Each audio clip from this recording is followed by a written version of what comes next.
Boa noite, gente. Aqui é a enfermeira Jaque. E esse mês o nosso treinamento vai ser o protocolo de dor torácica.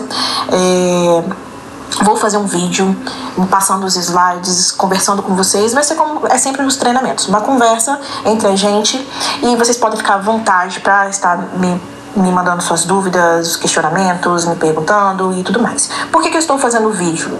Estou fazendo o vídeo porque eu sei como é complicado. A gente chega aí para fazer os treinamentos ou muito cedo ou muito tarde, acaba atrasando aqueles que precisam ir para outro emprego, ou quando o treinamento é dado no início do plantão, acaba trazendo os banhos. Então estou fazendo isso para ficar mais fácil para vocês, mais fácil para mim também. Então eu espero que vocês aproveitem para estar vendo esse treinamento no tempinho que vocês terem um ônibus indo para o serviço, ou em casa descansado, e assim por diante. Ou a listagem, vou deixar na triagem.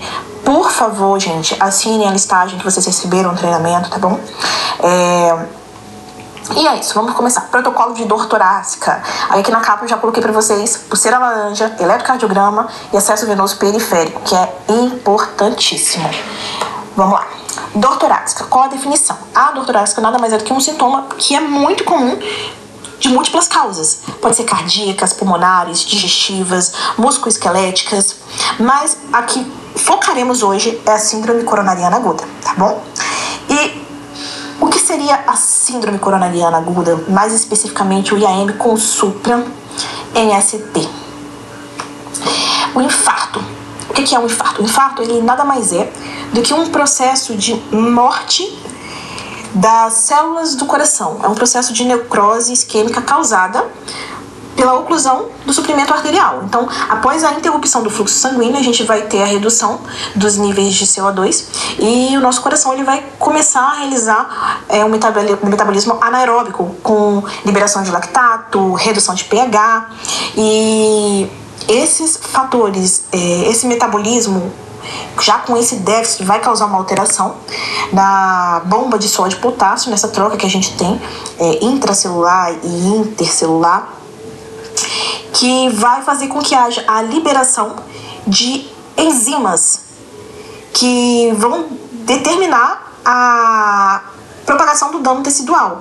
Então eles vão ser nossos marcadores de morte celular e do nosso infarto do miocárdio. Então, ponto. É isso que a gente precisa saber. Que o infarto é um processo de necrose que, devido a uma oclusão no suprimento arterial, e isso vai causar alterações no metabolismo que vão sinalizar através dos marcadores da liberação de enzimas, que nós vamos chamar de marcadores de morte celular ou marcadores de infarto do miocárdio. E quais são os sinais de alertas quando isso está acontecendo? Aquela dor no peito que pode estar irradiando para o braço esquerdo, para a mandíbula, para as costas, dorso, né? O paciente pode apresentar também sudorese, náusea, vômito, dispneia, palidez, às vezes até mesmo um rebaixamento do nível de consciência. Então tudo isso ele é visível. Esses sinais, eles podem ser identificados tanto pelo enfermeiro quanto ele pode ser identificado por vocês, porque pode acontecer de ser um paciente que vem de porta, sim, pode acontecer, mas já aconteceu de ser pacientes que estão ali com a gente, pacientes internados, paciente em observação, e apresentar esses sintomas, e precisamos estar com um olhar atentos para conseguir identificar.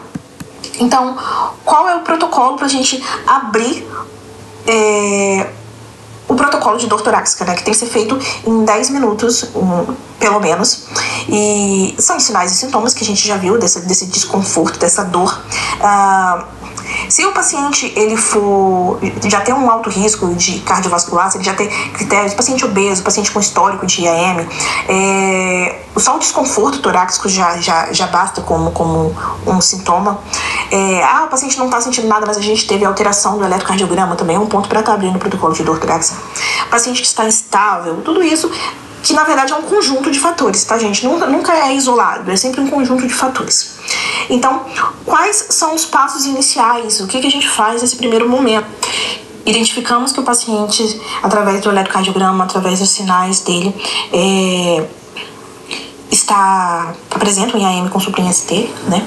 Então, a nossa primeira avaliação, os primeiros passos, a gente vai avaliar as vias aéreas do paciente, a respiração, a circulação, que a gente chama de ABC, entendeu? Vias aéreas, respiração, circulação.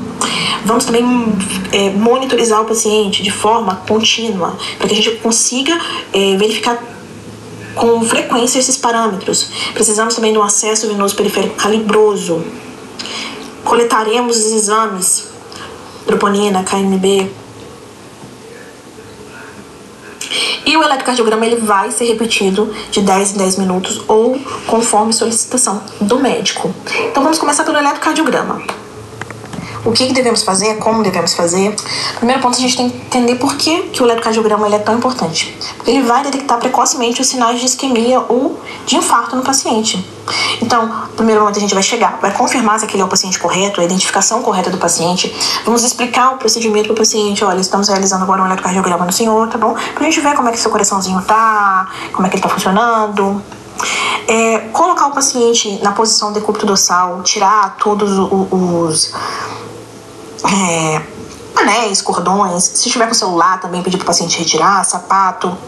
E vamos agora posicionar o paciente, posicionar os eletrodos no paciente, na verdade.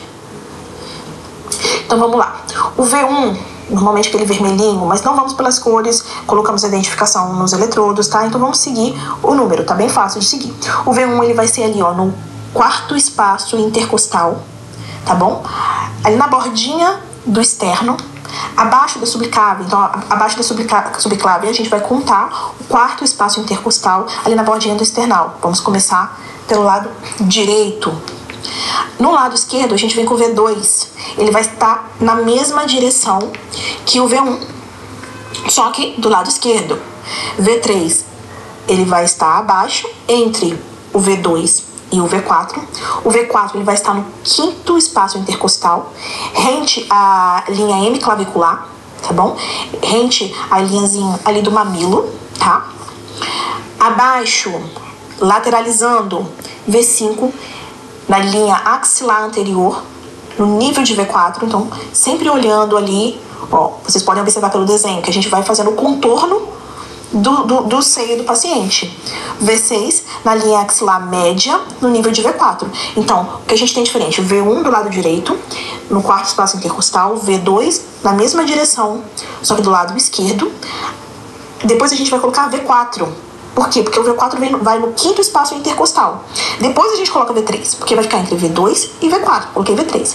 Após a gente só vai seguindo essa linha, V5 e V6. Nos membros, em cima, a gente tem rala, tá bom? Braço direito vai o Rá, braço esquerdo vai o Lá. Por que eu não estou falando cores? Porque essa questão de cor muda. Então, vamos seguir as letrinhas, tá bom? E na perna direita, RL, que vai ser o terra, e na perna esquerda vai ser o LL, tá? Então, se a gente seguir a nomenclatura, é mais fácil do que pelas cores, porque como a gente vai ver ali na frente, as cores elas vão mudar de acordo com o aparelho, tá? Ou até mesmo, se o aparelho sofreu alguma alteração, a gente teve que consertar e precisou botar uma outra pazinha. Então, é melhor a gente não se direcionar pelas cores. Eu rodei o eletrocardiograma no paciente, eu tenho o resultado, eu tenho ali uma imagem. Primeiro eu vou verificar se aquele traço está real, se não está tendo interferência, se os eletrodos estão bem coladinhos, estão bem aderidos à pele do paciente. Se o paciente tem muito pelo, eu vou ter que retirar o pelo do paciente para eu conseguir visualizar de forma melhor sem interferências. Então, quais são as dicas que eu tenho? Evitar essas interferências, manter os cabinhos afastados de fontes elétricas. Por isso que tem que pedir para o paciente tirar o celular, tirar o relógio, tirar adornos. A gente não vai aplicar o eletrocardiograma se o paciente estiver em movimento, se o paciente estiver se mexendo, se o paciente não estiver na posição anatômica correta.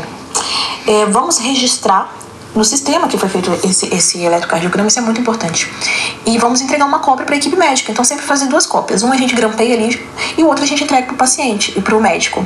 E, de preferência, pedir para ele estar checando para confirmar que ele visualizou aquele eletrocardiograma, tá? E aqui do lado a gente consegue ver uma linha normal de um eletrocardiograma. Já que eu preciso saber identificar todas as alterações do eletrocardiograma, não. Só de você saber realizar o eletrocardiograma e ver o que é uma linha normal do eletrocardiograma já está de ótimo tamanho. Você consegue olhar e falar assim, tá normalzinho, entendeu?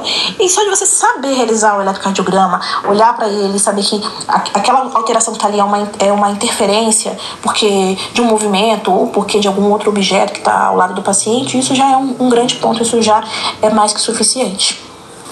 No segundo momento, a gente vai ter a monitorização do paciente. Segundo momento não, segundo ponto, na verdade. A monitorização do paciente, que vai ter como objetivo detectar precocemente qualquer arritmia, instabilidade hemodinâmica. A gente consegue também avaliar a oxigenação do paciente, a frequência cardíaca dele. E no nosso monitor, precisamos de forma básica do eletrocardiograma contínuo, de 2 ou 3 derivações. Precisamos da oxigenoterapia, né, da saturação do paciente, na verdade, para saber como que ele está saturando, se ele está saturando bem. Precisamos da frequência cardíaca do paciente, para saber se ele está bradicárdico, se ele está taquicárdico. A pressão do paciente também é extremamente importante e esses sinais vitais eles podem ser solicitados de 10 em 10 minutos, de 5 em 5 minutos ou conforme necessidade avaliada pelo médico. Tem outros recursos que a enfermagem pode utilizar, como uma capnografia que temos lá no PS, na sala vermelha, ou a escala de dor, que é o EVA. Também podemos utilizar desses recursos para conseguir estar disponibilizando ao paciente um atendimento mais eficiente, um atendimento mais capacitado. Assim como o eletrocardiograma, os eletrodos da monitorização eles precisam ser colocados de uma forma correta. E eles têm 2 padrões. Tem o padrão AHA e tem o padrão IEC. No padrão IEC, que é o mais conhecido, é aquele Flamengo do lado direito, Brasil do lado esquerdo. E branquinho no meio. Então a gente tem do ladinho direito vermelho em cima, preto embaixo. E do ladinho esquerdo a gente tem amarelo em cima, verde embaixo. E no meio, o branco, que é o neutro. Dica importante: o neutro sempre vai ser ou o branco ou o marrom. Já no padrão AHA, a gente tem do lado esquerdo, vermelho embaixo, preto em cima. E do lado esquerdo, branco em cima e verde embaixo. Aí como eu posso decorar isso, Jaque? Do lado direito, grama embaixo, nuvem no céu. Do lado esquerdo, se tem fogo embaixo, fumaça preta em cima. E no meio, o neutro, que sempre vai ser marrom ou branco. Acontece de ter alguma alteração no eletrocardiograma e a gente ter alguma modificação dessa? Sim, mas os principais são esses. Então vocês sabem que se tiver marronzinho é o padrão AHA, que é grama em cima, nuvem no céu, fogo embaixo, fumaça preta.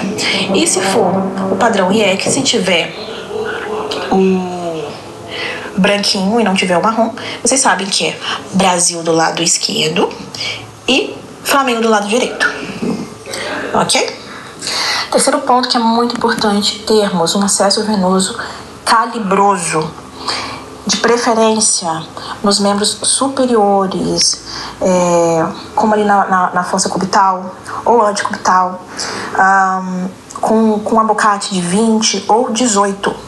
Mas por que, já que a gente precisa disso? Para facilitar a administração imediata de medicações, para garantir uma via segura, caso tenha necessidade de uma expansão volêmica, de medicação com urgência. Então a gente precisa desse acesso periférico calibroso, tá? Para a gente impunir de forma rápida e eficaz.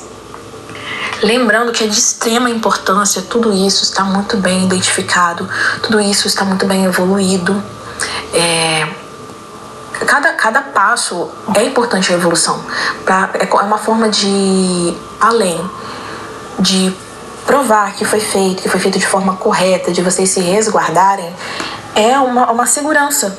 E é um documento do paciente. Então, tudo que foi feito com o paciente, tudo que foi feito para o paciente, precisa sim ser evoluído de forma correta, de forma clara, tá bom? E agora vamos para o nosso último slide.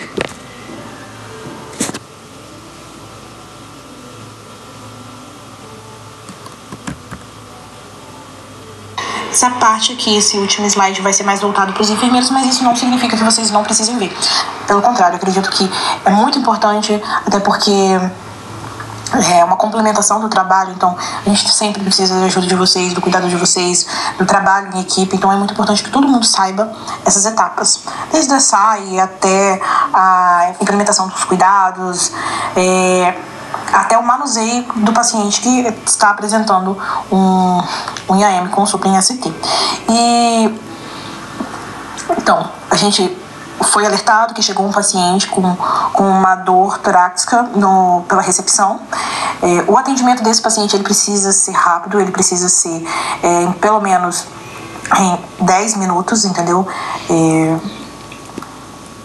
O diagnóstico do IAM, ele não vai se dar apenas pelo falar, mas ele vai ser sim uma combinação da história clínica do paciente, dos sintomas que o paciente está apresentando, do exame físico realizado, o eletrocardiograma, os exames laboratoriais, a medição dos níveis de enzimas cardíacas, como a troponina, tudo isso. Então ele vai ser uma junção de tudo. O paciente ele chegou com uma dor muito intensa no peito. Essa dor ela pode se espalhar para o braço esquerdo, para a mandíbula, para o pescoço, para as costas. Pacientes eles podem apresentar dificuldade para respirar, sudorese, náuseas, vômitos, ansiedades. Sempre lembrando que esses sintomas eles podem variar de acordo com o paciente. Varia especificamente quando a gente fala de mulheres, de idosos, eles podem ser um pouquinho menos óbvios. E após essa primeira identificação, claro que no primeiro momento a gente não vai ter os exames laboratoriais, a gente não teremos os níveis de enzimas, né? Mas teremos a história clínica do paciente, teremos os sintomas, teremos o exame físico e abri a prescrição, coloquei lá com o paciente protocolo de dor torácica, coloquei a solicitação de eletrocardiograma. Na minha identificação, no meu abrir ficha, eu vou explicar como que é essa dor, quando que ocorreu essa dor e de imediato levarei essa ficha ao médico para ele continuar o protocolo de dor torácica. O eletrocardiograma ele vai ser realizado nesses primeiros 10 minutos, vai ser repetido a cada 5, 10 minutos, vai depender do protocolo, vai depender do médico também. E o diferencial desse eletrocardiograma de um IAM com supra-IST é o supra-IST, que ele pode estar presente em outras patologias também, como a angina de prismetal, um aneurisma ventricular, ou até uma cardiopatia que a gente chama de chagásica. Então, no primeiro momento, a gente tem o eletrocardiograma, a gente tem a questão clínica do paciente, os sintomas do paciente, passei para o médico e agora a gente também teremos os marcadores de necrose miocárdica, que eles são utilizados para o diagnóstico do IAM também, como o CKMB, a mioglobina, a troponina, tanto a T quanto a I, vão ser dosados na admissão do paciente depois de 6 horas, após 12 horas, mas lembrando que a troponina é importante estar coletando ela, mas não é obrigatório para iniciar o tratamento.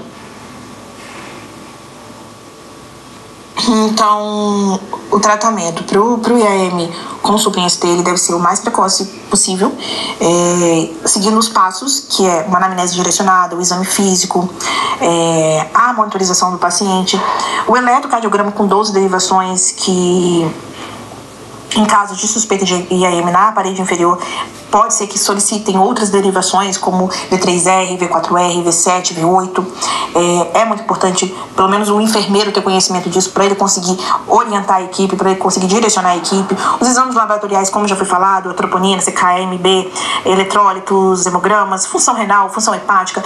Muito importante também é o raio-x de tórax, para se caso apresente algum diagnóstico diferencial, porque o IAM com supra-IST, ele tem seus principais diagnósticos diferenciais, que pode ser uma angina estável, secção de aorta, pericardite, embolia pulmonar, insuficiência cardíaca descompensada. E no caso da dissecção de aorta, o raio-x ele consegue tá auxiliando nesses diagnósticos.